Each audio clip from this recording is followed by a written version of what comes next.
There's a peculiar silence that settles in the moments before your world decides to turn inside out. That morning, it was broken only by the scratch of pencil on paper and the mechanical whir of the washing machine. My daughter, Ellie, was hunched over the kitchen table, tongue peeking from the corner of her mouth as she practiced her letters. Her lowercase g looked like a deflated balloon, but I didn't say a word. My son, Max, was crouched in front of the washing machine, staring at the blinking lights like they held the answers to life. "Press the start button," I said. "Now?" he asked. I nodded. He pressed it, and when the machine roared to life, he grinned like he'd just launched a rocket. And me? I stood there with my coffee cooling in my hand, thinking, not for the first time, that this wasn't how I thought life would look at 38. Not that it was bad. Just smaller, calmer, predictable. You trade fireworks for structure, passion for routine. It's a fair deal, until one day you realize you were the only one still honoring it. That afternoon, Ashley called. My wife. The voice that used to make me forget the world. She said she had a work opportunity, one of those vague, career-boosting things she'd started throwing around like confetti lately. It's a strategy retreat, she said. In the Maldives. Just a week. Maybe two. I blinked. You're flying halfway around the world for a PowerPoint? She laughed. It sounded distant. It's more than that. There'll be senior leadership there. Networking. Workshops. It's important. I wanted to ask why she'd only packed bikinis and not a single laptop charger. But I didn't. I said, okay, like a man watching a chessboard he didn't know he was playing on. The next day, she kissed our kids goodbye, gave me a side hug, and boarded a plane with a duffel bag far too small for strategic development. It wasn't until the third day she was gone that I noticed the pattern. She'd text once, late, always short, busy, love you, no photos, no updates. And then, in a moment of curiosity, or maybe instinct, I checked her Instagram. Nothing public. But in the tagged photos, there he was. A guy with a six-pack and a permanent tan. A coworker she once called harmless. He was sipping a coconut drink under the Maldives sun. She wasn't in the frame. But the reflection in his sunglasses? That looked a lot like her swimsuit. I didn't rage. I didn't call. I didn't beg. I bought a new notebook that night. Leather-bound. Smelled like a library and revenge. And I began to write. Every day she was gone, I wrote an entry. For my daughter, who deserved to know what strength looked like. For my son, who needed to see that sometimes the best way to fight back is with silence and a pen. Day 4. The morning started with cereal on the floor and a philosophical debate with Max over whether socks were truly necessary. He lost. But not before he accused me of being like the washing machine, always spinning. I chuckled at that one. Kid was sharper than I gave him credit for. Ellie drew a picture of our family, me, her, Max, and a cat? We don't have a cat. But I asked anyway. That's Mommy, she said. I raised an eyebrow. The cat. She nodded. Because she's never here. That one stung a bit. Not because it wasn't true, but because my 6-year-old had already started reassigning roles. Mom used to be the sun in our little galaxy. Now she was a cat in the corner. Aloof. Distracted. Occasionally affectionate when it suited her. I wrote it down in the notebook. Day 4. Entry. Today, Ellie drew a cat and named it Ashley. Kids know when someone stops showing up, even if you still pretend they do. By day 6, I stopped checking her social media. Not because I didn't care, but because I already knew what I'd find. Ocean views. Tan skin. Wine glasses. Strategic silence. Instead, I poured my focus into things that mattered. Ellie finally mastered the letter Q, and Max figured out how to separate whites from colors after one bright pink sock incident. We danced in the living room that night. I caught myself smiling. Not the fake kind I'd been using for the last year. A real one. Then I wrote. Day 6, entry. She's somewhere exotic, playing house with a man who smells like expensive sunscreen and ego. Meanwhile, I'm here, building people who will remember who stayed.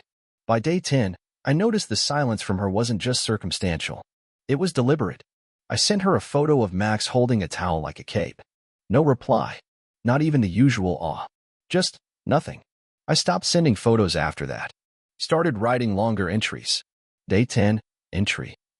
She says she needed a break. Funny, I never got one. I've been on duty for years, and no one handed me a plane ticket or a man named Brad with abs and a vision board. Day 13. Ellie asked why Mom didn't FaceTime anymore. I told her she was busy. Too busy for us? She asked. I didn't answer. Just hugged her until she forgot the question. Then I wrote, Day 13, entry. It's not infidelity that breaks you. It's the silence that follows it. The cowardice. The hope that maybe if they ignore you long enough, you'll stop asking hard questions. Spoiler, I'm not asking anymore. I'm documenting. Day 14 ended with me staring at her last message. Hope you're okay. Things are intense here. Miss you. I wanted to reply. I'm fantastic. I've been cheated on, ghosted, and gaslit, all while teaching a 5-year-old cursive. Thanks for asking. But I didn't. Instead, I sharpened my pencil. This story wasn't over.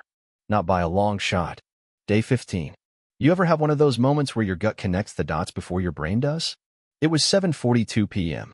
Ellie had just spilled applesauce down the front of her pajamas and Max was trying to convince me that bath water counts as a substitute for actual shampoo. I was elbow-deep in domestic chaos when my phone buzzed. A message from a mutual friend. One of those vague acquaintances who mostly posts about brunch and beach sunsets. Hey, don't want to stir anything up, but I thought you should see this. Attached was a screenshot. Ashley, on a white sand beach. Wearing the red swimsuit I didn't know she packed. Her smile was wide, relaxed. She looked happy, the kind of happy that used to belong to us. But the real punch came from the caption, posted by someone else who'd tagged her.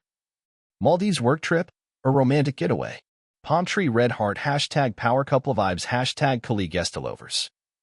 Romantic. Getaway. Power couple. The words felt like bricks thrown through my living room window. I stared at the image for a long time. I didn't feel anger. Not yet. It was something else, confirmation. Cold, clinical, unavoidable. The kind of clarity that hurts worse than the lie because it doesn't flinch when it cuts you. That night, I didn't sleep. I didn't eat. I wrote. Day 15. Entry. The thing about betrayal is that it never screams. It whispers. It nudges. It shows up as missed calls and half-hearted texts. Until one day, it throws a cocktail party on a beach and posts it with hashtags. Day 16. I Googled the name of her colleague, Chase Donovan, corporate strategy lead. Multiple photos of him looking like he moonlights as a fitness influencer. One headline stood out. Executive life coach reveals secrets to alpha success. Alpha success. Of course. I laughed out loud. It was that kind of laugh you let out when you've officially stopped being surprised by anything. Ellie peeked her head around the door. Are you okay, Daddy? I'm great, I said. I just realized Mommy's friend is allergic to shirts. She blinked. What does that mean? Nothing. Never mind. Want pancakes for dinner. Day 16. Entry. He's the kind of man who calls himself an alpha while drinking green smoothies and quoting Jordan Peterson on yachts. She traded in loyalty for abs and affirmations. Impressive. By day 18, I started printing the diary entries. I formatted them, added timestamps, even sketched little stick figures in the margins when the kids did something funny. I wasn't just writing anymore. I was archiving. I wasn't sure why. Maybe because part of me knew where this was going. Day 18. Entry. She doesn't know I know. Not yet. But every day she adds another log to a fire she thinks won't burn. She thinks she's safe behind silence and distance. But I've got ink, memory, and the patience of a monk sharpening an axe. Day 21. 3 weeks. She texted. Flight back tomorrow. Can't wait to see you guys. 2 arts. No apology. No explanation. Just emojis and casual betrayal. I stared at that message like it was a joke written in invisible ink. And then, very calmly, I opened my laptop and began preparing the post. Day 22. The house was quiet. Kids asleep. Dishes done. Her flight was somewhere over the Atlantic, gliding comfortably toward the wreckage she didn't know she was about to crash into. I sat at the dining table, the same one where I'd once carved her initials into the wood like a love-struck teenager. The same one where she later told me she needed space to find herself. Well, congrats, Ashley. You found Chase Donovan. 6 feet of motivational quotes and hair gel. The notebook sat beside me, thick with 21 days of ink and restraint. I flipped through it one last time. The first few pages were messy, raw, the handwriting jagged. But around day 10, something shifted. The lines got straighter. The sentences got sharper. Like I was no longer bleeding. I was carving. And now, it was time to show the world what a carefully written truth looks like. I opened Facebook. It felt fitting. That was where she always posted the highlight reel. Family photos with half smiles. Travel selfies cropped just wide enough to hide the lies. Every caption a curated performance. So I gave the people something real. I titled the post, "What I Did While My Wife Was in the Maldives for Work, a Diary." Then I began typing. Not a rant, not a sob story, just entries.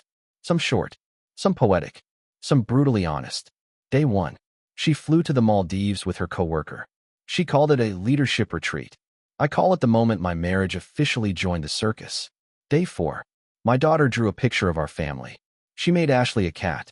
Said she was never here. Out of the mouths of babes, right? Day 6. My son figured out the washing machine today. Ashley figured out how to take bikini selfies from flattering angles. Milestones all around. Day 10. Stop texting her. Not because I don't care, but because I no longer need to feed silence with effort. Day 15. A friend sent me a picture. Chase and Ashley on a beach. Tagline, #Power Couple Vibes. I printed it. Taped it to the fridge. You know, for vision board purposes. Day 18. I wonder if Chase knows she hates avocados, or that she snores when she's sick. I wonder if he's ever seen her cry after a Pixar movie. I wonder if he thinks he's getting a prize. Day 21. She messaged, "Can't wait to see you guys." 2 hearts. No guilt. No mention of the photos. Just emojis and delusion. Today, she lands in 8 hours. I just wanted to post this before she walks through the door and tries to sell me the lie again. I'm not angry. I'm not sad. I'm done. I hit post. Then I closed the laptop and went to bed. By morning, my phone was shaking like it had a seizure. Messages, tags, shares, comments, hundreds, then thousands. I had gone viral. Not in the look at my dance moves kind of way. In the holy hell, read this guy's story kind of way. People were calling it everything from poetic justice to modern tragedy. Some folks cheered me on. Others sent offers for podcast interviews. A few asked if I was single. I wasn't flattered. I wasn't flustered. I was calm. Because I wasn't chasing attention. I was giving closure. And Ashley, well, she was about to receive it in surround sound. Around noon, I heard the key turn in the door. I was sitting at the kitchen table, same as always. Max was folding laundry. Ellie was practicing cursive. The house smelled like cinnamon rolls, because I made some. Not because I'm soft, but because nothing says, "I'm fine," like baking casually during an emotional riot. Ashley stepped in, all sunglasses and false casualness. Luggage rolling behind her, skin glowing like betrayal in high def. "Hey babe," she said, voice light. "The kids?" "Oh, cinnamon rolls." She didn't even notice the silence. The pause. The tension so thick it could have taken hostages. Then Max said, "Dad went viral." Ellie added, "We're famous now." Kind of. Ashley blinked. "What?" I slid my phone across the table. "Read it." She picked it up, scrolled once, twice, then froze. Her face didn't twist in rage or guilt. No tears. Just that slow, dawning horror of someone realizing the house of cards has collapsed and she's still standing on the top floor. "You posted this?" she asked, voice flat. I nodded. Every word. You aired our private life to the world?" "No," I said. "I shared my story. You made it public the second you walked out on this family and played dress up with Chase on the internet." Her jaw tightened. "You have no idea what I've been dealing with. I needed space." "To do what? Create beach content with your colleague?" She dropped the phone. "You humiliated me." "No," I said again quietly. "You humiliated yourself. I just gave the truth a place to live." She tried to speak again, but Ellie tugged at my sleeve. "Can I go play now?" I nodded. "Go on, sweetheart." The door closed behind her. Ashley crossed her arms. "So what, this is it? You're just done?" I smiled. "For real this time?" "Oh, I've only just started." I stood up, picked up a sealed envelope from the counter, and handed it to her. "What is this?" "Legal documents. Custody. Division of property. Financial disclosures. Also, a list of everything you left behind when you left us for tan abs and beachside cocktails." She swallowed hard. "You're serious?" I leaned in. I taught Max to do laundry, Ellie to write, and myself? I learned to walk away without flinching. Then I opened the door. "You can leave now, Ashley." Ashley didn't leave immediately. She stood in the doorway like she was waiting for a camera crew to yell cut, like someone was going to jump out and say this was all an elaborate prank. Her eyes darted around the house as if trying to find some piece of herself still hanging in the air. But there wasn't any left. I'd aired it out, washed it clean. She had left her scent in the sheets and her shadow on the walls, but I'd replaced both with lavender and light. "You don't mean this," she said quietly. "I do," I replied, folding the cinnamon roll tray foil over. "And you know what's crazy? You do too." She narrowed her eyes. "Excuse me." I gestured around the room. "If I meant nothing to you, you wouldn't have picked an island halfway across the globe to do your sneaking. You'd have cheated in town like a local coward. But you flew 12 hours for a fantasy. That tells me you weren't just bored. You were gone. You've been gone." Her lips parted, a retort loading. But nothing came out. I kept going. "You didn't want me to find out. You just hoped I'd fade quietly. Be a good little placeholder until you figured out how to tell the kids. Or until Chase got tired of pretending he liked your book club takes." She winced. "Finally, a dent in the armor." "I didn't mean for it to happen this way," she murmured. "That's funny," I said. "Because I didn't mean to raise our kids alone while you were riding jet skis with a guy who uses synergy in casual conversation. Yet, here we are." Silence stretched between us like a rubber band pulled too far. "Logan," her voice softened. "We were struggling. You can't pretend we were fine." "Oh, we weren't fine," I said. "But I didn't go looking for someone else. I stayed. I helped Max stop putting forks in the microwave. I held Ellie through her nightmares. I built this life with you, and you outsourced your happiness to a coworker with an 8-pack and a motivational podcast." That one landed. Her eyes flicked downward. "Do you think people will forget?" she asked suddenly. Ah, there it was. Not, "I'm sorry." Not, "I messed up." But, "Will people stop talking about me?" "No," I said plainly. "Because the internet doesn't forget. And neither do I. And more importantly, neither do our kids." She blinked hard, but the tears didn't fall. Ashley was many things, but weepy wasn't one of them. No, her regret didn't come in sobs. It came in echoes. It came in watching me be calm. "You destroyed my reputation," she said, almost breathless. I laughed. "No, you destroyed your character." I just turned on the subtitles. Her hand clenched the envelope. "What about the kids? What are you telling them?" I tilted my head. "The truth. Age-appropriate. Unfiltered. That I cheated? That you left," I said. "That you lied. That you disappeared from their lives like a ghost in a sundress. I'm not dressing it up. You raised the curtain, Ashley. The least I can do is let them see the whole play." She walked out, but not without one last jab. "This version of you," she said over her shoulder. Cold. Calculated. "You think people are going to see you as a hero? You're not noble, Logan. You're just bitter with a keyboard." I walked up, opened the door wider, and looked her straight in the eye. "I'm not trying to be noble," I said. "I'm just finally not being your doormat. And it feels incredible." Then I closed the door. That night, the comments kept pouring in. Thousands. People from all over. Husbands, wives, strangers. Some shared their own stories. Others sent praise, offers, opportunities. Someone made a TikTok breakdown of the diary post. Another user made fan art. I wish I was kidding. One message stuck out. A DM from someone with a verified checkmark. "Logan, I work for a publishing house. We think your story, your voice, deserves a platform.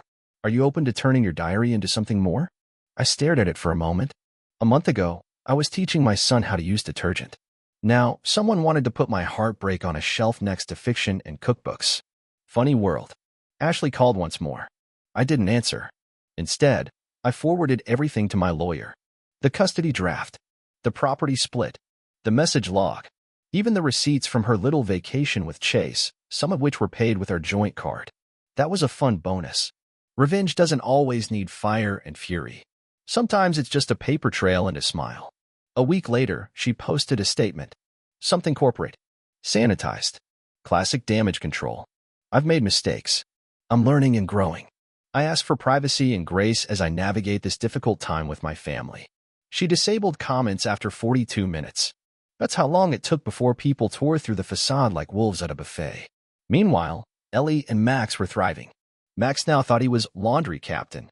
Ellie wrote an essay at school about how her dad was her hero. Her teacher emailed me to say she cried while reading it. I didn't cry, but I kept the email. At night, I kept writing. The diary was finished, but the story wasn't. And I knew exactly how it would end. It's strange how healing can look a lot like vengeance, if you do it right. A few weeks passed. The media storm began to quiet, but the tremors hadn't stopped. Ashley's social circle had evaporated like spilled wine on a granite counter, messy, fast, and leaving behind just enough of a stain to never fully disappear. The group chats? Silent. Her job? Well, it turns out companies don't love when their employees become a punchline in a viral morality play. Meanwhile, I become something I never aimed to be, followed. People wanted updates, advice, book deals, interviews, partnerships. One man from Ohio offered me a hunting lodge and a truck in exchange for a speaking engagement about alpha discipline.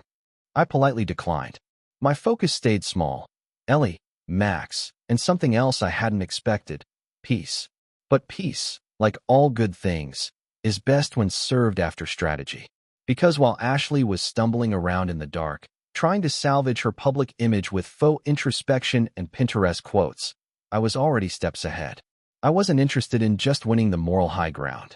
I wanted her to feel it, not in loud, explosive ways. That's too short-lived, too easy to blame on temper. I wanted my revenge to be slow, quiet, and undeniable. The kind of revenge that looks like justice in a tailored suit. So I made a few calls. Not to lawyers. Those were already handled. Not to gossip sites. They'd done their job. No, I called a woman named Renee. Now, Renee is an old college friend.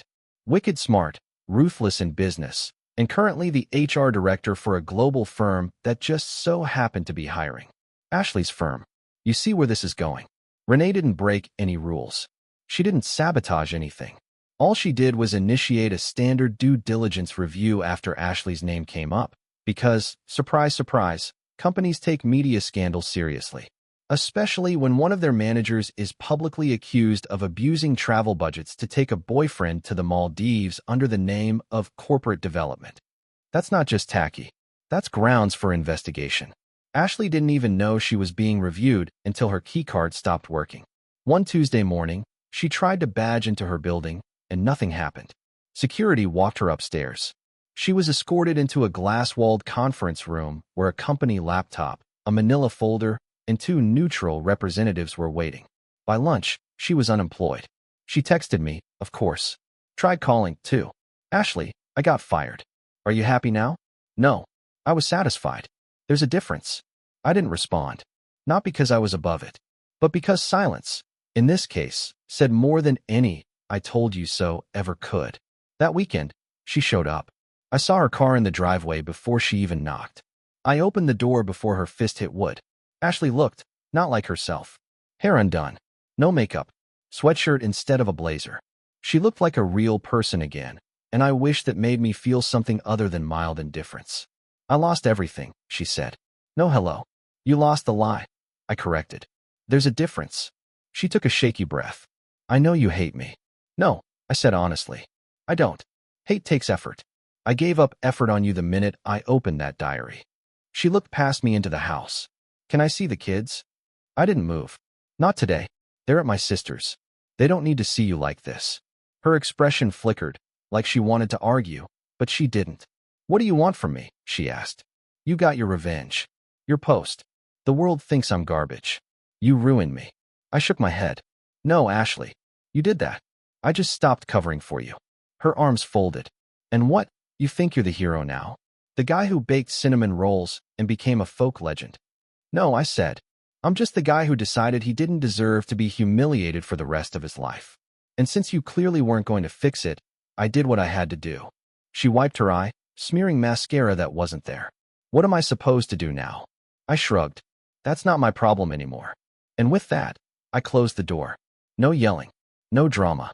Just one final click between us and the future she threw away. Later that night, Max asked me, Is Mom okay? I paused. Then I said, She's figuring things out. Is she in trouble? I nodded. She made choices that hurt people. Sometimes, when we do that, life gives us consequences. He didn't ask anything else. Just went back to his Legos.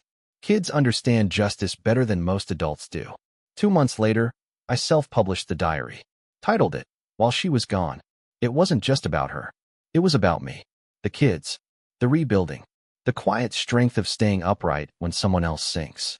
It was dedicated to every man and woman who's ever had to smile through betrayal because the world told them to just be mature and let it go.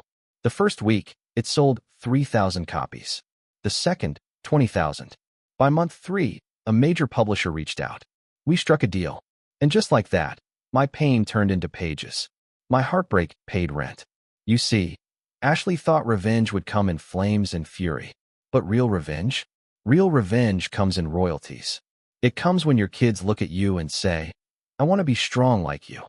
It comes when the world knows your story, not because you screamed, but because you wrote it down and let the truth do the talking.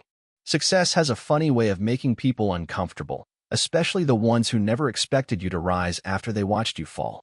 By the time While She Was Gone hit the bestseller list, I had already received invitations to podcasts, interviews, panel talks. My inbox went from empty to Everest overnight. Apparently, emotionally intelligent male divorce survivor with custody was a hot demographic. Ashley, of course, noticed. I heard through mutual contacts that she'd been spotted crying in a cafe after someone asked her if she was the Maldives wife. It became a title, a meme, a hashtag. Hashtag Maldives wife trended for 3 straight days after someone did a dramatic reading of my Day 15 diary entry over moody piano music on TikTok. She tried to change the narrative. She posted a video, one of those somber, natural light, no makeup apology types. She didn't say my name. She didn't deny what happened. But she did say the words mental health, trauma response, and a journey of self-discovery enough times to make it feel like a TED Talk in denial. The comments weren't kind. She went on a vacation and came back to accountability. Imagine cheating and then getting mad your husband can write better than you can lie. Girl, he's raising kids. You're raising eyebrows. The spotlight didn't just burn. It scorched. And I never once struck a match. Some people can't take a hint. Chase Donovan was one of them. He resurfaced, naturally had to make his pitch. Apparently, his brand of alpha leadership took a hit when people realized their guru was part of a diary that ended marriages and made book clubs cry. He emailed me. Twice. Subject, man to man. Logan, I think we need to talk. This whole situation got out of hand. I didn't know she was still emotionally attached to your family. I want to clear the air. Clear the air? You're standing in a house you helped set on fire, and now you want to discuss ventilation? I didn't respond.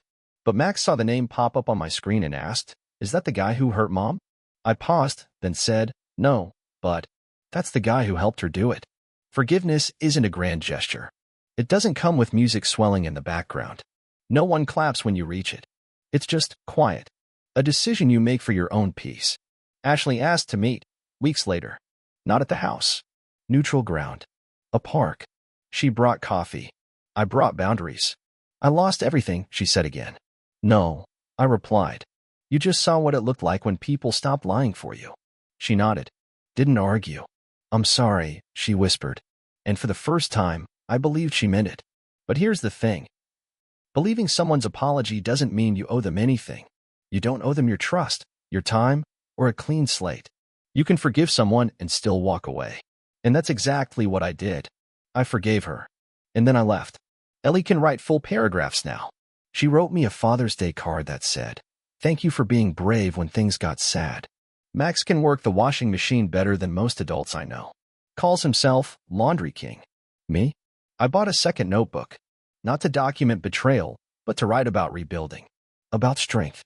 About humor and heartbreak. About teaching your daughter how to spell resilience while your son folds towels like it's a martial art. The book became a series. Ashley faded from the headlines. Chase rebranded as a crypto coach. Life moved on. I didn't just survive betrayal. I built something out of it. And somewhere in the silence that came after the chaos, I found a version of myself I didn't know was still in there. Stronger, quieter, and absolutely, unapologetically free.